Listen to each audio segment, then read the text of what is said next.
wakiwa wanapita mkono wa kushoto wanaona mti. Huko naingia polini. Nenda jili kwa huko. Tuangalie kwa kule huko unakwenda tukujue. Hebu nitolee hoja hapa mara moja.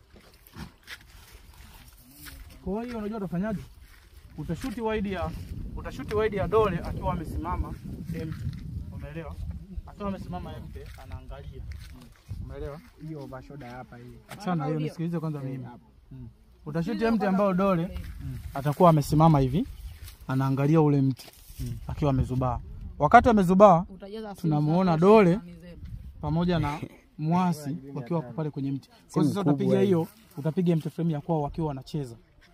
Kwa hiyo umeelewa? Yaani dole anaweza kaa yuko pale anaangalia ameganda hivi. Kwa hiyo kinachoendelea hii dole unaweza kushuti hapa empty na pale empty. Kwa hiyo dole anaangalia empty. Alafu utashuti mimi ninachokuambia mimi. Kwa sababu dole anaona wale watu kule. Unaelewa? Sawa, hiyo nimekuwa ninachokuambia mimi. Hii hapa hii inavyosemekana hii hapa hii ambayo nilikuwa naisikiliza mimi hapa sasa hivi.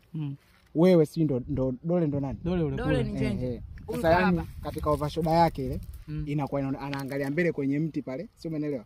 Pale kwenye mti hii kamera ina move inafuata pale katika ule mti ule, inakuwa ina focus. Sio umeelewa? Ikitoka inatoka mtu nyuma ya mti. Hapo kwenye nyuma ya mti mimi ndo sijaelewa. Si mwasi anatoka nyuma ya mti? Yaani nyuma, yani anazunguka hivi nyuma ndo anakuja hivi mbele. Yaani mwasi, umeelewa? Kwenye ule mti. Yaani umeona kwenye huu mti? Shoti yako si hapa kwenye mti.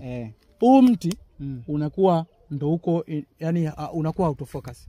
Hapa nyuma ndo kunakuwa kuna focus.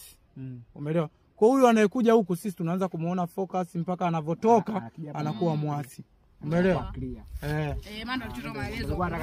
Umeshaelewa? Kwa maelezo ndio watu hata msimuliaji.